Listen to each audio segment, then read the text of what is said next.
lain berusaha menyakitiku karena aku tidak melayaninya. Pertanyaan aneh apa itu, Ibrahim? Kenapa dewa ingin melukai dirimu? Karena aku menyembah dewa lain. Aku tidak percaya itu adalah dewa. Nolak dewa-dewa yang ayah sembah. Dan kau bersikeras pada pendapatmu sendiri. Dia bilang pergi dari sini!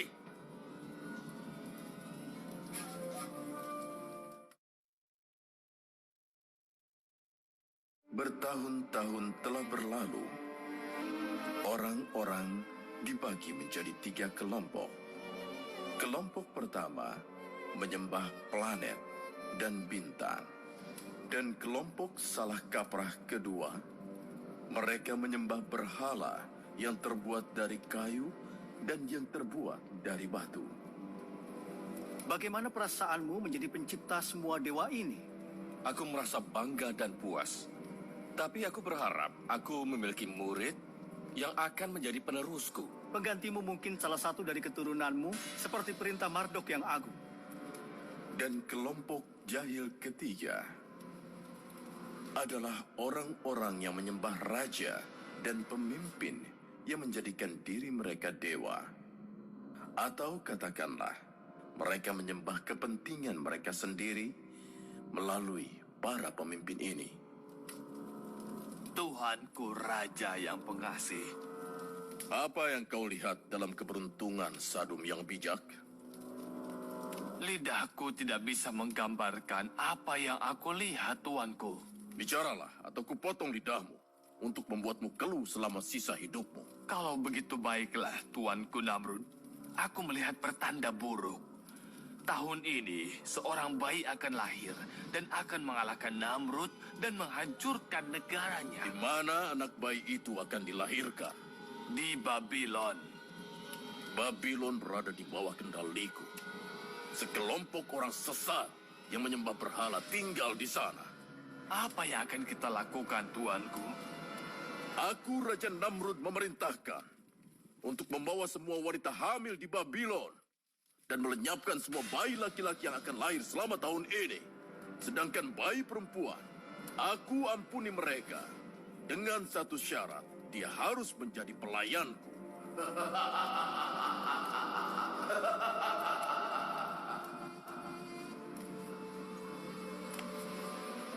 Coba lihat, ibu dari bayi itu datang ke sini. Aku cuma tidak mengerti bagaimana dia bisa mengunjungi bayi itu hanya 1 jam dalam 1 hari. Tapi sejauh ini bayi itu kelihatan sangat sehat. Maha mulia Allah, pencipta yang agung. Apa? Apa yang kau katakan? Bayi itu masih hidup? Dia bisa berjalan dan berbicara. Dia tampak seperti anak berusia 5 tahun atau lebih. Aku akan memberitahu Namrud untuk menyelamatkan nyawaku. Walaupun begitu, dia tidak akan mengampunimu. Itu benar. Lalu apa yang bisa kita lakukan? Jangan khawatir. Siapapun yang melihat bayi itu, orang itu tidak akan pernah menebak bahwa dia berusia beberapa bulan. Mereka akan berpikir dia berumur tahunan. Apa yang harus kukatakan untuk pembelaan? Karena telah menyembunyikan bayi itu selama bertahun-tahun. Katakan bahwa dia adalah keponakanmu dari saudaramu yang tinggal jauh dari sini, yang meninggal beberapa bulan yang lalu. Dan itu sebabnya mereka membawanya padamu. Hah? Itu ide yang bagus sekali. Orang-orang akan mengatakan bahwa kau merawat anak yatim, dan kau mengadopsi keponakanmu sendiri. Benar sekali. Ini akan meningkatkan statusku di antara orang-orang. Jadi bisakah aku pergi untuk kita beri nama siapa dia? Aku tidak tahu. Aku bahkan tidak punya waktu memikirkannya. Aku melihat sebuah penglihatan, dan aku disuruh menamainya Ibrahim. Ibrahim. Ibrahim adalah nama kuno yang berarti pemimpin suku dan orang bijak dari semua bangsa. Kalau begitu, kita namai dia Ibrahim. Ngomong-ngomong, bagaimana kabar putrimu Sarah? Syukur pada para dewa. Hei Sarah, ayo kemarilah, sapa pamanmu ini dan bawakan dia makanan. Selamat datang, Paman. Mari silahkan dimakan hidangannya. Bagaimana kabar Bibi Omaila dan sepupuku Ibrahim? Jangan menyebut namanya di depanku, dia keras kepala. Jangan bilang seperti itu, kakak. Tidak ada satu orang pun di Babylon yang lebih baik selain Ibrahim. Ibrahim itu hanya perlu diajari sedikit dan tinggal diarahkan. Dengar anakku, Aku sangat terkejut dengan kecepatanmu belajar astronomi dan berhitung, dan aku akui bahwa kau lebih baik dariku dalam segalanya. Terima kasih, guru sangat baik. Aku mengakui kebenaran ini, putraku, tapi aku terkejut. Kenapa kau tidak ingin mengetahui sejarah para dewa? Para dewa, mereka itu hanyalah jimat yang dibuat oleh ayahku di hadapanku. Dan aku tidak percaya yang Anda katakan tentang mereka dari cerita dan legenda. Bagaimana para dewa saling bertarung demi kemuliaan yang mereka buat? Bagaimana seorang dewa bisa marah dan menyakiti orang yang tidak bersalah? Jadi, kau tidak percaya pada dewa? Aku yakin pasti ada satu Tuhan untuk alam semesta. Jika memang benar ada banyak dewa, aku khawatir mereka akan bertengkar karena persaingan. Aku tidak mengajarimu itu. Jika Azar mendengarmu, dia akan mematahkan leherku dan dia tidak akan memberiku upah. Aku akan memberikan semua upah Anda dengan tambahannya. Dan aku berterima kasih untuk semua yang telah Anda ajarkan padaku. Tapi mengenai agama, aku berdoa pada Dewa Semesta agar menerangi jalanku dan membimbingku untuk itu. Sekarang kau sudah besar, Ibrahim. Sudah waktunya kau harus mengunjungi kuil sesekali. Berapa banyak dewa di kuil ini, Ayah? Aku tidak menghitungnya, nak. Tapi mereka ada banyak. Bagaimana jika aku melayani salah satu dari mereka, lalu yang lain berusaha menyakitiku karena aku tidak melayaninya? Pertanyaan aneh apa itu, Ibrahim? Kenapa dewa ingin melukai dirimu? Karena aku menyembah dewa lain. Aku tidak percaya itu adalah dewa. Ayah sarankan kau bisa mengeluh pada dewa besar Marduk. Dewa besar? Ya, dia ada di sana. Patung yang paling besar dan yang paling bermartabat. Coba kau lihat kesempurnaan dan keakuratan desainnya. Telinganya besar sekali, Ayah. Lebih besar dari telinga kita. Itu bukan kesalahan ukir. Memang dibuat sedemikian rupa. Maksudnya untuk menjadi ikon pendengaran dan pemahaman yang mendalam. Dan iya, ia memang tidak bernafas. Jika para dewa tidak bernapas, bagaimana bisa mereka memberi napas pada manusia? Jika mereka tidak hidup, bagaimana mereka bisa memberi kehidupan? Kau memang anak yang keras kepala. Kau mengajukan banyak pertanyaan.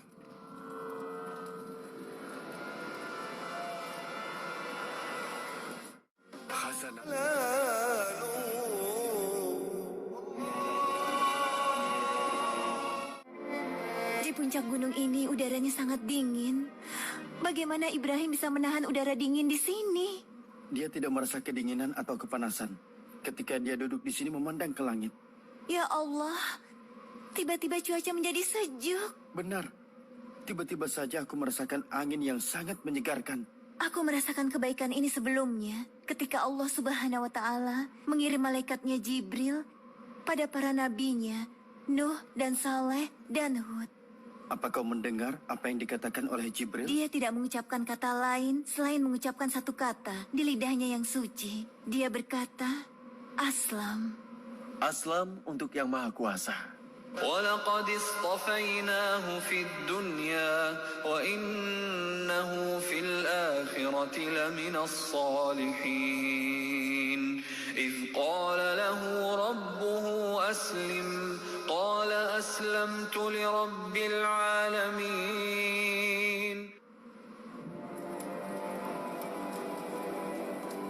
Dari mana saja kau, Ibrahim? Kuldan telah memberitahu ayah bahwa kau telah selesai belajar dari tadi. Alhamdulillah, aku sudah belajar berhitung, astronomi, dan bahasa. Dan Yang Maha Kuasa mengajariku apa yang tidak ku ketahui. Ayah suka rasa hormatmu pada guru Kuldan. Aku tidak bicara tentang guru itu, Ayah. Aku bicara tentang Allah Subhanahu wa Ta'ala. Allah? Siapa itu Allah? Allah adalah Tuhan semesta alam, pencipta langit dan bumi, pencipta segala-galanya. Pembicaraan ini sangat aneh. Ayah belum pernah mendengar tentang dia sebelumnya. Allah mengirimku untuk menyeru pada umat untuk memeluk agama Islam. Dan aku ingin memulainya dengan menyerukannya padamu, Ayah. Ayah hanya menyembah pada satu Tuhan, lalu mengabaikan semua dewa yang hebat ini?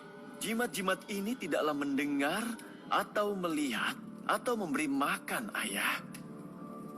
Apa ini tiba waktunya bagi anak kecilku untuk mengajariku apa yang baik dan apa yang buruk untukku? Maafkan aku, ayah. Allah telah memilihku untuk mengajari apa yang tidak ayah ketahui. Jadi tolong ikuti aku untuk memandu ayah ke jalan yang lurus. Apa kau sedang sakit, Ibrahim? Atau kau disentuh oleh setan? Tidak, ayah. Sulit bagiku untuk memberitahu ayah bahwa ayah adalah orang yang mengikuti setan. Dan ayah memujanya secara tidak sadar. Hentikan ucapanmu itu. Kau telah melampaui semua batasan. Menjauh dariku sekarang. Atau aku akan menghukummu.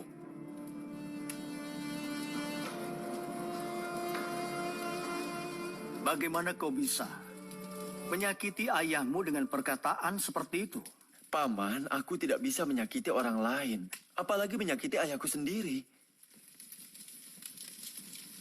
Apa pria di kuil itu telah berbohong kepadaku? Apa yang sedang paman bicarakan? Iya ya. Kau telah membuat marah ayahmu, Ibrahim.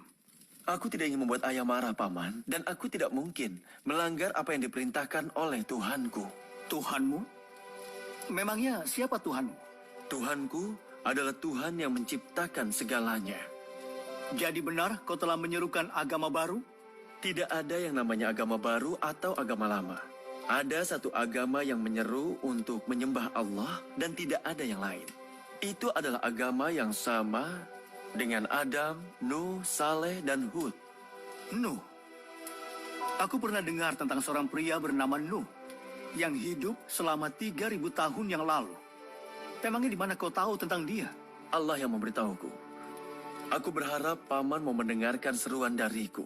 Jika ini baik, paman ikuti. Jika ini buruk, jangan ikuti. Tidak, Ibrahim. Aku mengundangmu ke sini untuk bicara denganmu tentang ayahmu, bukan untuk kehilangan saudaraku. Biarkan aku seperti biasanya aku, Ibrahim.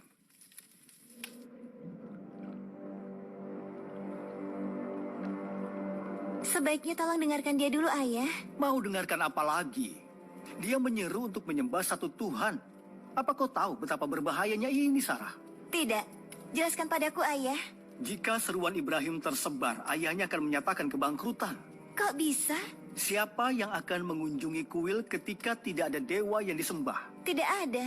Dan domba yang kami perdagangkan, kami membelinya di kuil. Apa nasib mereka nanti? Aku mengerti.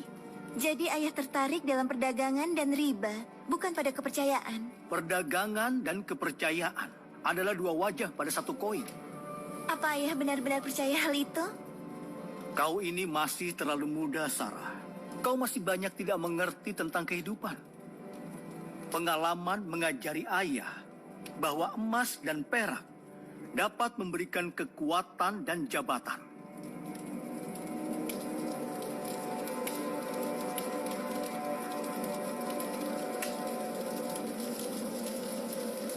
Dia anakmu sendiri, Azar.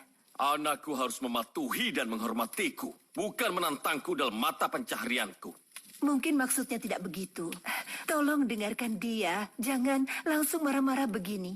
Karena kau terlalu memanjakannya, akibatnya dia jadi rusak.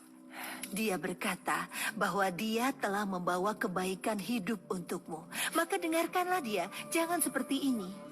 Baiklah, biarkan dia masuk.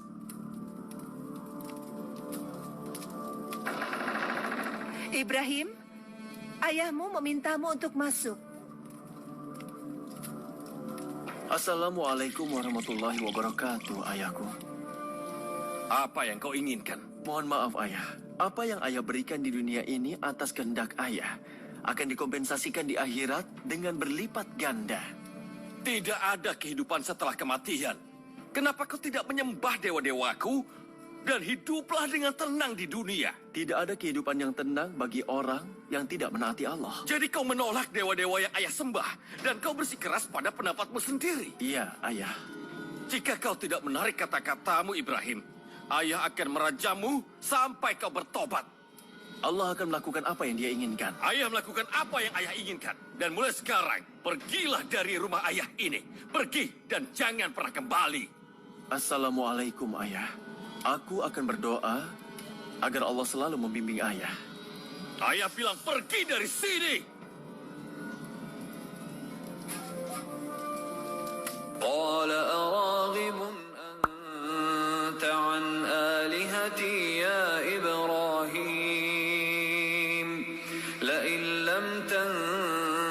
الله لأرجمنك واهجرني مليا قال سلام عليك سأستغفر لك ربي إنه كان بي حفيا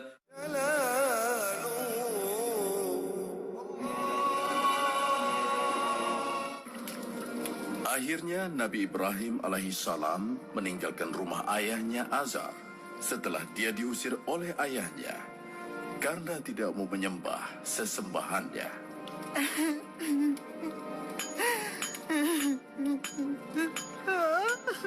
Berhentilah menangis. Aku tidak bisa bekerja dalam kebisingan ini. Suara tangisanku mengganggumu. Dan sementara suara hantaman palu itu seperti kicauan burung.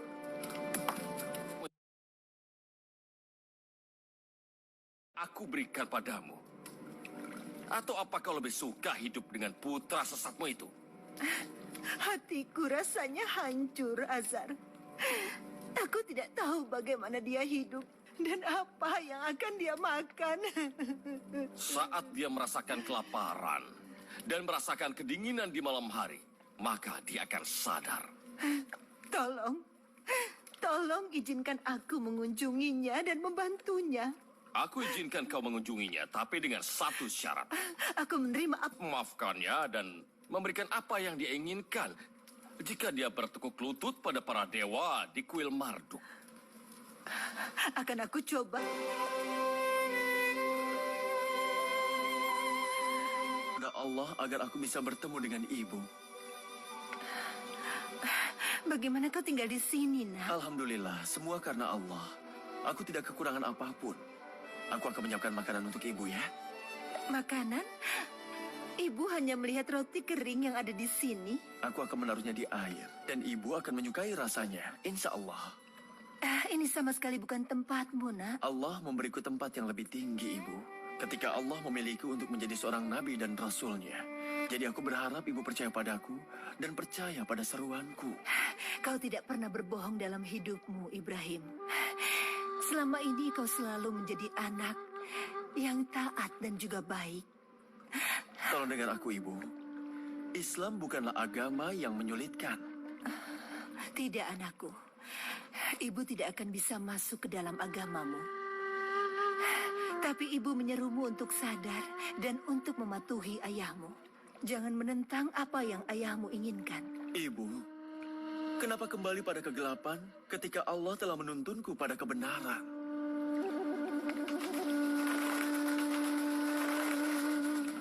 Guruku yang hebat. Aku punya sebuah pertanyaan. Apa bentuk karakter dari batu granit bisa mengenali suara-suara di sekitarnya? Sepertinya bukan seperti itu, Ibrahim. Lalu, kenapa Anda bicara dengan batu seolah dia mendengarmu? Dia adalah dewa semasa. Tidak, guruku, tidak begitu. Dia hanya batu yang dibuat oleh ayahku. Dan aku melihatnya ketika ayah memahat telinganya serta matanya.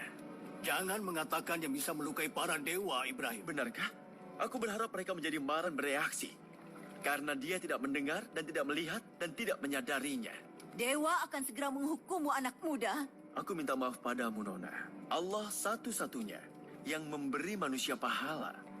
Dan Allah satu-satunya yang memberikan hukuman kepada makhluknya manusia atau makhluk lainnya. Para dewa hebat kami bisa melakukan apa saja. Jika mereka bisa melakukan apa saja, maka Marduk akan bisa menghapus kotoran burung dari hidungnya sendiri. Dewa hebat Marduk, aku akan membersihkan hidungmu secepat mungkin.